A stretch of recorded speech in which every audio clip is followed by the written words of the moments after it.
Pessoal, hoje eu vim trazer para vocês um pouco sobre o manifesto da Palantir, né? Trouxe até um resumo aqui para vocês com as palavras da própria IA do Google, né? A Palantir Technology é uma empresa de software do Zella, fundada em 2003 por Peter Thiel e outros, especializada em análise de Big Data e inteligência artificial para governos, agências de inteligência como CIA e FBI, e aí que está o ponto, viu? A preocupação. E grandes corporações. Ela organiza grandes volumes de dados dispersos para facilitar a tomada de decisão estratégica e operacional. Então você já vê que é uma parada de infiltração mesmo. Basicamente é isso. E Big Data, essas coisas. Ah, eu trouxe aqui o manifesto deles e vou comentar. O Peter Thiel ele é conhecido como anticristo, né? Então, assim, isso vai conectar até com o vídeo anterior sobre a Pax Judaica, tá? Do controle das Big Datas ali em Jerusalém, como eles pretendem e como isso afeta. O pessoal reclama que a gente traz pautas que mistura teologia, mas os líderes do mundo eles usam de pautas teológicas. Por que a gente não vai usar e analisar assim? Seria burrice a gente não pensar como eles no análise, né? Então, vamos trazer aqui. No Manifesto da Palantir, o primeiro tópico, né? Vamos lá. O Vale do Silício deve uma dívida moral ao país que tornou possível sua ascensão. A elite da engenharia do Vale do Silício tem a obrigação afirmativa de participar da defesa da nação. Primeiro ponto: arma de guerra, inteligência artificial, infiltração, documentação estrangeira à mão dos Estados Unidos. Primeiro problema, tá? 2. Devemos nos rebelar contra a tirania dos aplicativos. Seria o iPhone nossa maior conquista criativa, se não a coroação da nossa civilização. Os caras acham que o iPhone é a motivação da coroação deles. Não tá. O objeto mudou nossas vidas, mas agora também pode estar limitando e restringindo nossa percepção do que é possível. É você que diz, né? Você que diz, mas, ou seja, eles querem criar uma nova tecnologia que vai ser gerada através de IA e do controle, né? Terceiro, o e-mail gratuito não é o suficiente. A decadência de cultura ou civilização e de fato de sua classe dominante só será perdoada se essa cultura for capaz de entregar crescimento econômico e segurança para o público. Então, quando eles estão falando aqui de e-mail gratuito não é suficiente, esse tópico econômico, ah, eles estão falando o seguinte, assim, renda universal, tá? Basicamente, renda universal para controle populacional. E aí que está o ponto, né? Renda universal para controle populacional, é isso, basicamente. Os limites do soft power. Soft power, para quem não sabe o que é, por exemplo, quando Hollywood faz um filme falando que os Estados Unidos é o salvador do mundo, isso ali é soft power. É a guerra boazinha através do cinema, da propaganda, dando presente, tipo isso. É tipo, quer ligar o cara na história, é tipo um palhaço assassino. O cara ainda é um assassino, mas ele se veste de palhaço para te enganar, basicamente. Os limites do soft power, apenas da retórica empolgante, foram expostos. A capacidade das sociedades livres e democráticas de prevalecer exige algo mais do que o apelo moral. Exige hard power, poder bruto, ou seja, guerra total. E hard power neste século será construído sobre software, ou seja, infiltração, infiltração, infiltração. É isso que eu estou dizendo, é controlar o algoritmo, controlar as pessoas, saber até o que o faxineiro da empresa está pesquisando, né? Poder dizer o que ele vai comprar através do que o algoritmo está jogando para as pessoas. É escravidão digital, é tecnofeudalismo, essas coisas. A questão não é se armas de IA serão construídas. É quem as construirá e a que propósito, tá vendo? Ó, eu falei. Nossos adversários não foram pausas para se permitir debates teatrais. Passou, passou a mão. Nossos adversários não foram pausas para se permitir debates teatrais sobre os méritos do desenvolvimento de tecnologias com aplicações críticas para as forças militares de segurança nacional. Eles prosseguirão. Ou seja, eles estão dizendo que China, Rússia, Irã usarão esse tipo de tecnologia, então eles vão usar primeiro, basicamente isso. O Serviço Nacional deve ser um dever universal. Deveríamos, como sociedade, considerar seriamente abandonar uma força composta apenas por voluntários e só lutar a próxima guerra se todos compartilharem o risco e o custo. Ou seja, dentro desse viés, estão dizendo que todo mundo tem que ir para o fumo. Basicamente é isso.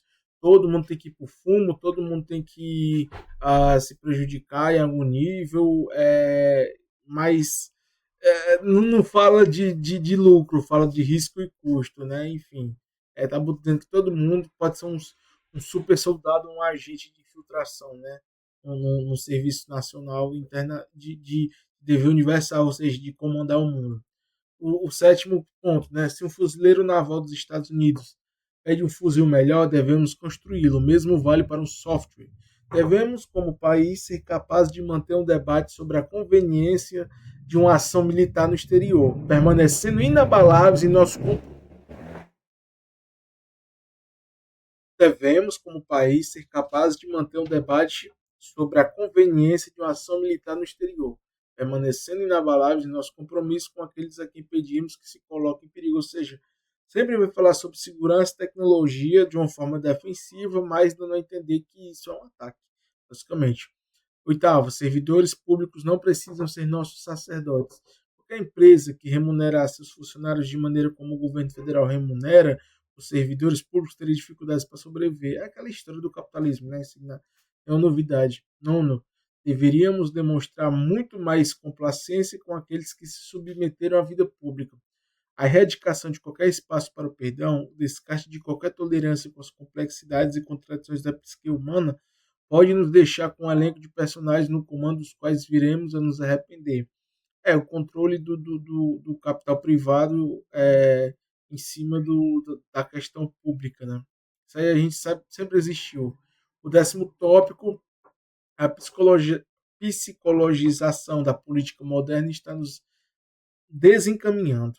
Aqueles que olham para a arena política para nutrir sua alma e o senso de identidade, que dependem excessivamente de sua vida interior e contra a expressão em pessoas que talvez nunca conheçam, ficarão desapontados. Ou seja, a questão da expectativa de identidade formada online, né, podemos dizer assim. Também é um tópico que eles tratam como uma forma do autoconhecimento, de como eles vão passar esse autoconhecimento para frente. Como, por exemplo, quem compartilha estoicismo online. É quase, imagina uma visão de política global como se fosse uma propaganda de estoicismo. Pode as pessoas acharem que uma coisa é outra.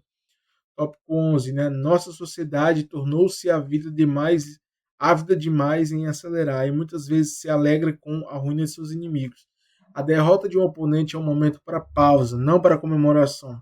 Cara, isso aqui eu concordo, tá? Acho que isso aqui é universal para qualquer lado e eu concordo totalmente. Tópico 12. A era atômica está terminando, discordo, tá?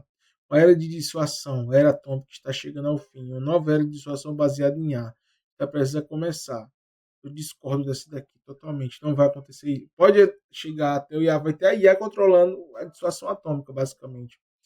Nenhum outro país, inclusive a IA vai chegar a virar uma religião no futuro, né? É isso que eu penso. Então isso pode afetar outras pessoas até nível do campo espiritual.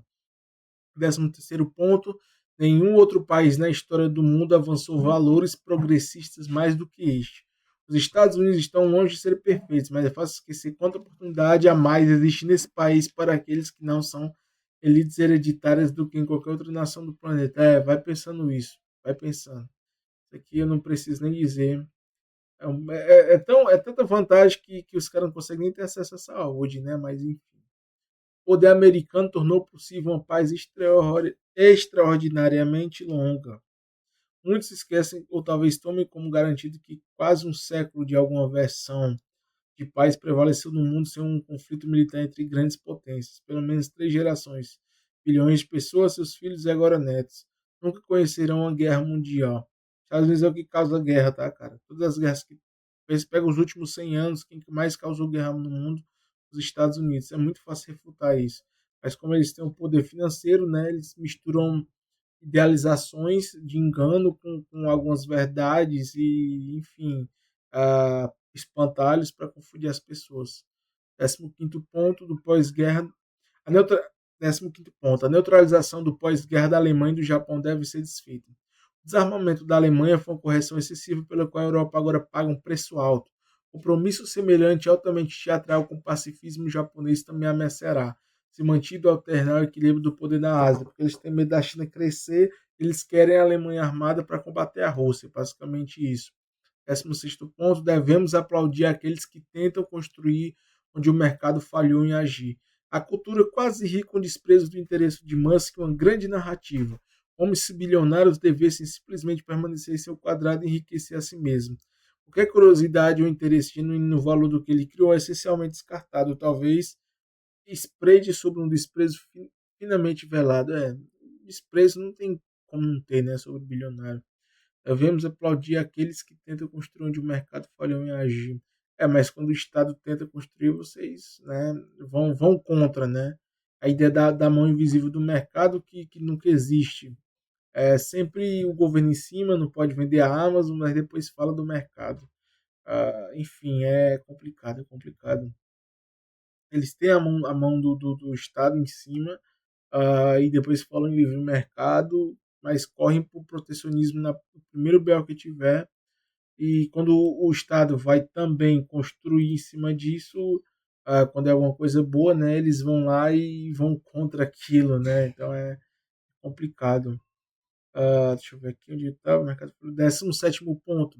O Vale do Silício deve desempenhar um papel no enfrentamento do crime violento. Muitos políticos nos Estados Unidos essencialmente deram de ombros quando se trata de crimes violentos, abandonando quaisquer esforços sérios para resolver o problema, assumir qualquer risco com seus eleitores ou doadores ao propor soluções e experimentos no que deveria ser a tentativa desesperada de salvar vidas. Olha, isso aqui é uma estratégia do próprio governo com o próprio Vale do Silício, tá? Porque eles lucram com o Vale do Silício. Por exemplo, disse a própria Polymarket, lucro de guerra, né? Então isso aqui tudo não passa de uma estratégia do próprio sistema, porque é o Vale do Silício que financia esses políticos, eles têm ligação direta. Então, é a vaca falando dos bois, basicamente. 18. A exposição implacável da vida privada de figuras públicas afasta talento demais do serviço governamental. Repito, a exposição implacável da vida privada de figuras públicas afasta talento demais do serviço governamental. A arena pública e os ataques superficiais e mesquinhos contra aqueles que ousam fazer algo além de enriquecer a si mesmo, que é só o que eles fazem, né, na real, tornou-se tão implacável que a República ficou com uma lista significativa de figuras ineficazes e vazias, como Trump, por exemplo, cuja ambição alguém perdoaria se houvesse alguma estrutura de crença genuína escondida ali dentro. Tem crença genuína, mas para fazer o mal, né? Pax judaica, etc. 19º ponto, a cautela na vida pública que encorajamos involuntariamente é corrosiva. Cautela na vida pública que encorajamos involuntariamente é corrosiva. Aqueles que nunca dizem nada de errado, muitas vezes não dizem absolutamente nada. Isso aqui eu vou ter que concordar. Não quer ser julgado, fica em silêncio, né? Mas também nunca se destaca. Tolerância generalizada à crença religiosa. A intolerância generalizada à crença religiosa em certos círculos deve ser combatida. A intolerância da elite em relação à crença religiosa é talvez um dos sinais mais reveladores de que seu projeto político constitui um movimento intelectual menos aberto do que muitos deles afirmam. Né, eles falam isso aqui, mas só vale religião se for deles, né? Basicamente, judaísmo, aquele cristianismo americano, né, para controlar através de elites da CIA, países da Sul-América, ocultismo, outras não valem, né? 21º ponto, desculpa. Algumas culturas produziram avanços vitais, outras permanecem disfuncionais e regressivas. Dizem que todas as culturas agora são iguais. Isso é uma mentira, de fato. Críticas e julgamentos de valor são proibidos. No entanto, esse novo dogma ignora o fato de que certas culturas e, de fato, subculturas produziram maravilhas. Outras provaram ser medianas e pior, regressivas e prejudiciais. Isso aqui é muito complicado, porque ele fala prejudiciais. A gente já sabe que tipo de cultura ele está falando, tá? Isso aqui pode incluir até a nossa. Mas ele está falando de Índia, está falando de África, de Ásia, né? Palestina, essas regiões, Oriente Médio, países islâmicos. Cara, Estados Unidos é a pior cultura do mundo, né? Cultura do dinheiro, é a pior cultura, uma cultura satânica contra as leis de Deus. Então, assim, esse manifesto aqui todo ele é satânico e mostra como essa indústria aqui é a indústria do caos, da mentira e da dissuasão e da simulação, né? Edição de simulados. Então, isso aqui talvez seja um dos tópicos mais perigosos, né, de todo esse ritual aqui, desse manifesto, praticamente. E o 22º e último, devemos resistir à tentação superficial de um pluralismo vago e oco. Nós, na América e mais amplamente no Ocidente, existimos no último meio século a definir culturas nacionais em nome de inclusividade. Mas inclusão em quê? É verdade, vocês nunca incluíram nada nem ninguém, né? E vocês só prejudicaram o mundo. Então é isso. Esse é um manifesto da Palantir, né? Sim, muito perigoso para as ideias deles, né? Esse vídeo aqui se encaixa muito com o vídeo da Pax Judaica, que é o vídeo anterior que saiu. Então, vocês vejam ele e encaixem com as ideias dele, se você não viu esse, né? Se não viu o outro, né? Mas esses dois, ele meio que é uma continuação do outro e mostra como essa estrutura ela é ocultista, dissimulada, totalmente financeira, em torno do poder da espionagem, do controle do Estado e das pessoas através da questão financeira. Se você gostou, deixa o like, comenta e até o próximo vídeo. Valeu! E se cuida aí, viu? Que a Palantir, ela tá na área. Esse discurso totalmente satânico. Satânico demais.